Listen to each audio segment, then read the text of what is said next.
Pocharam IT corridor PS లో BRS MLA Palla Rajeshwar పై case నమోదైంది. Buffer zone లో అనురాగ్ వర్సిటీ నిర్మించారంటూ పోలీసులకి కంప్లైంట్ చేశారు ఇరిగేషన్ అధికారులు. జేడిమెట్ల నుంచి కాలేజ్ వరకు ప్రభుత్వ నిధులతో రోడ్డు కూడా వేశారని అధికారులు కంప్లైంట్ చేశారు. ప్రభుత్వ నిధులతో స్ట్రీట్ లైట్లు కూడా ఏర్పాటు చేసి బిల్లుని గ్రామ పంచాయతీ ఖాతాలో వేసినట్లుగా ఆరోపణలున్నాయి. నాదం చెరువు కబ్జాకు గురైందని ఇరిగేషన్ అధికారులు కంప్లైంట్ చేశారు.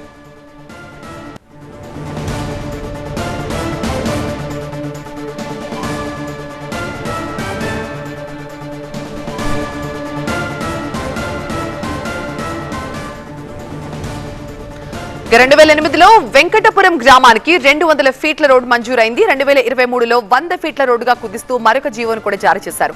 ఈ కుదించిన 100 ఫీట్లలో ప్రభుత్వ స్థలాన్ని కబ్జా చేసి అనురాగ్ యూనివర్సిటీ మెయిన్ గేట్ నిర్మించారని ఆయనపై ఇరిగేషన్ అధికారులు కంప్లైంట్ చేశారు. యూనివర్సిటీ కోసమే రోడ్డుని కుదించారు అంటున్నారు అక్కడి స్థానికులు. ఎవ్వరిని ఉపేక్షించేది లేదు, గీత దాటిన వాళ్లను వదిలేది లేదు అంటోంది హైడ్రా. మహానగరంలో చెరువులన్నీ మింగేసి మేడలని కూకట్టివేళ్లతో సహా కూల్చేస్తామంటున్నారు హైడ్రా అధికారులు. తాజాగా హైదరాబాద్ శివారు జీడిమెట్లలో నాదం చెరువు దురాక్రమణపై కొరడా ఝళిపిస్తోంది హైడ్రా.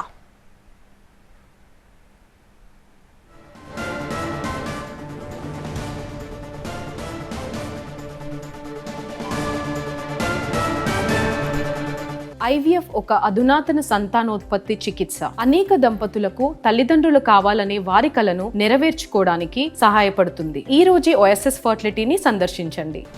నాదం చెరువు కబ్జా చేశారని బీఆర్ఎస్ ఎమ్మెల్యే పల్లా రాజేశ్వర్ రెడ్డిపై పోచారం ఐటీ కారిడార్ పిఎస్ లో కేసు పెట్టారు. మేడ్చల్ జిల్లా వెంకటాపురం గ్రామంలో సర్వే నంబర్ 813లో బఫర్ జోన్ లో అనురాగ్ యూనివర్సిటీని నిర్మించారని ఇరిగేషన్ అధికారుల ఫిర్యాదుతో FIR నమోదు చేశారు.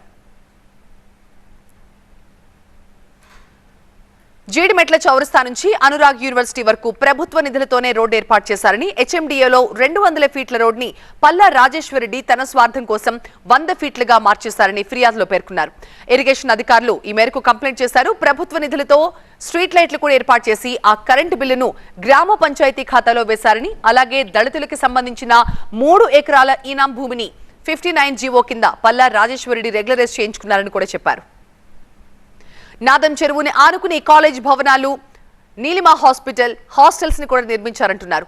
నాలాను కబ్జా చేసి అనురాగ్ కాలేజ్ నిర్మించినట్టుగా గుర్తించారు ఇరిగేషన్ అధికారులు. అనురాగ్ యూనివర్సిటీకి చెందిన గ్రౌండ్, పార్కింగ్ పూర్తిగా బఫర్ జోన్ లో ఉన్నాయంటున్నారు.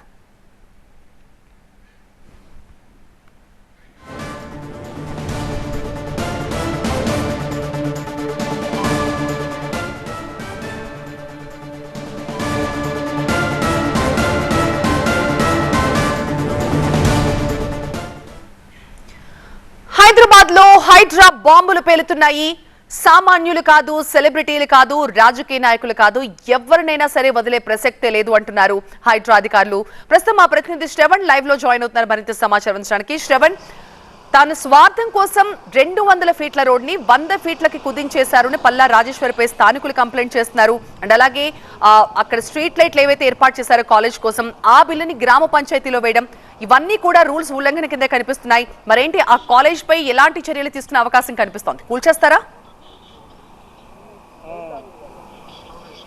అనురాగ్ యూనివర్సిటీ బిల్డింగ్కి సంబంధించి, క్యాంపస్కి సంబంధించిన అంశంలో ఏళ్ల తరబడి నుంచి కూడా కొన్ని రోజులుగా, కొన్ని నెలలుగా, కొన్ని ఏళ్లుగా కూడా గొడవలు నడుస్తున్నాయి. స్థానికుల నుంచి గొడవలు నడుస్తున్నాయి. అయితే 22వ తారీఖు ఇరిగేషన్ అధికారి, ఏఈ స్థాయిలో ఉన్న ఇరిగేషన్ అధికారి పరమేశ్ మిషన్ కాకతీయలో భాగంగా నాడెం చెరువును పరిశీలించడానికి వచ్చినప్పుడు అక్రమ నిర్మాణాలు ఏర్పాటు చేసినట్టుగా, నిర్మిస్తున్నట్టుగా గమనించడం జరిగింది. ఏదైతే మనం విజువల్ చూస్తున్నామో ఇదే నాడెం చెరువు. మొత్తం 61 ఎకరాల విస్తీర్ణంలో నాడెం చెరువు ఉంది. 25 ఎకరాలకు పైన చెరువు ఏదైతే ఉన్నా కూడా దానికి 60 మీటర్ల వరకు బఫర్ జోన్గా ఏర్పాటు వదిలేయాల్సి ఉంటుంది. కానీ ఇది చెరువు గట్టుని ఆనుకొని అక్కడ ఎదురుగా కన్స్ట్రక్షన్స్ కనపడుతున్నాయి. అందులో నీలిమా హాస్పిటల్కి సంబంధించిన కన్స్ట్రక్షన్ ఒకటైతే, దాని పక్కన ఇంకొక కన్స్ట్రక్షన్ జరుగుతుంది. అది Anurag institute of medical sciences medical college సంబంధించిన నిర్మాణం. అదంతా కూడా 60 మీటర్ల లోపులోనే నిర్మాణం జరుగుతుందనేది ఇరిగేషన్ అధికారి పరమేశ్ గుర్తించి 22వ తారీఖు సాయంత్రం పోలీసులను ఆశ్రయించడం జరిగింది. 23వ తారీఖు ఎఫ్ఐఆర్ దాని మీద నమోదైంది. దాంతో ఎఫ్ఐఆర్ నమోదవడంతో అనురాగ్ యూనివర్సిటీకి సంబంధించి అక్కడ స్థలం కబ్జాకి సంబంధించిన అంశం పూర్తిగా తెర మీదకి వచ్చిందని చెప్పుకోవాలి. పూర్తిగా బాహ్య ప్రపంచానికి తెలిసిందని చెప్పుకోవాలి. ఇక చెరువుకి అవతల వైపున ఉంది ఇదంతా కూడా నాలా ఏరియా, అంటే చెరువు ఎఫ్టిఎల్ స్థాయి నిండిన తర్వాత ఆ ఎక్సెస్ వాటరు వెళ్ళే అలుగు ప్రాంతం ఎదురుగా చూస్తుందంతా కూడా ఇదంతా కూడా నాలా ఏరియా, చెరువుకు సంబంధించింది.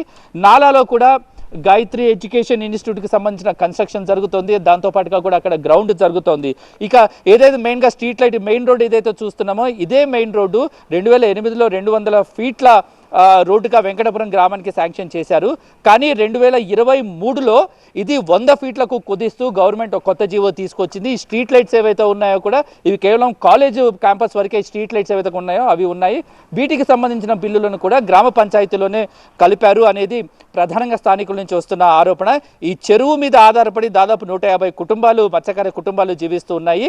వీళ్ళు చాలా సందర్భాల్లో నాడెం చెరువు కబ్జాకు గురవుతుందంటూ పోలీసులను ఆశ్రయించారు, కబ్జాలు చేశారు. కానీ అప్పుడున్న అధికారం సపోర్టుతో, పలుకుబడితో ఎటువంటి కేసులు కాకుండా ఇష్యూ బయటికి రాకుండా చూశారు. కానీ 22వ తారీఖు పరమేశ్ అనే ఇరిగేషన్ అధికారి ఇచ్చిన ఎఫ్ఐఆర్తో కంప్లైంట్తో ఎఫ్ఐఆర్ నమోదవడంతో వాళ్ళు కోర్టును ఆశ్రయించడంతో మొత్తం విషయం బాహ్య ప్రపంచానికి తెలిసింది. ఖచ్చితంగా ఇదంతా కూడా అన్యాక్రాంతమైన చెరువు భూమిలో నిర్మాణం జరుగుతుంది కాబట్టి ఖచ్చితంగా చర్యలు తీసుకోవాలని వీళ్ళు ప్రభుత్వాన్ని విన్నపిస్తున్నారు. హైడ్రా దీని మీద ఎటువంటి చర్యలు తీసుకుంటుందనేది ఫర్దర్ యాక్షన్లో మనకు తెలిసే అవకాశాలు ఉన్నాయి. Right, thank you Shravan.